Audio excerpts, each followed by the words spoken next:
I think this is completely wrong, and I understand that some authorities and care homes want to make decisions that they think are in the best interests of the people living there, but to have a patchwork in which homes are making decisions that are completely out with the guidance they've received from government, and when you're dealing with people towards the end of their life, years that still, months or weeks, that still have real value, and depriving them potentially of the company of their loved ones in that time, I think is truly awful. Let's not pretend that it's a unique policy area. In this country in the past, I was a campaigner when this was happening.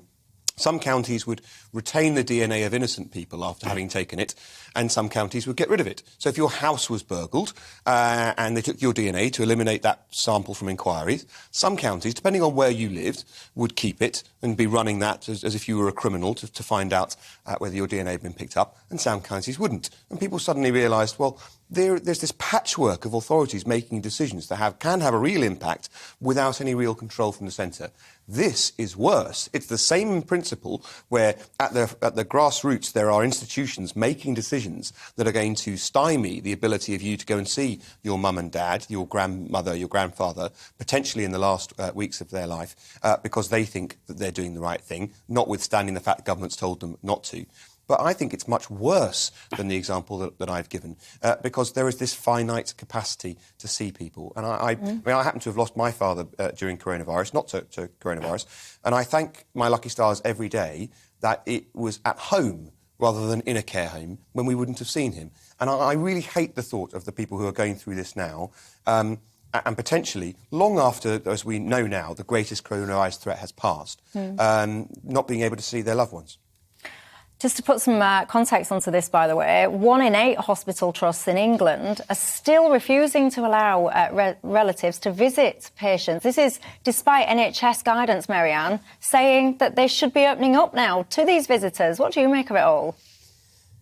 Well, I think it's very difficult, isn't it? Because I will, at this point, give the benefit of the doubt to hospital trusts, to care homes, that they are trying to act in the best interests, because it is bottom line in their interest to do no harm to their patients, to their residents. And it's self-evident that someone having contact with their loved ones, having that support of friends and family around them, will help them either recover or live a healthy, quality, fulfilled, not lonely, not isolated life. So you have to ask, well, what is the threat that they perceive that means that these policies are still in place?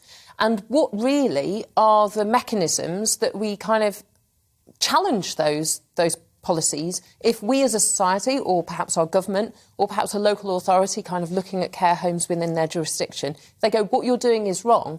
What is the process? I don't know. We certainly shouldn't be leaving it to individual families to be effectively standing on the doorstep begging for access to their loved ones, because that isn't fair. So I think fundamentally I'm with Alex on this one. It isn't right. The rest of the world, the rest of the country is moving on, and yet people are effectively locked away from their families not through choice.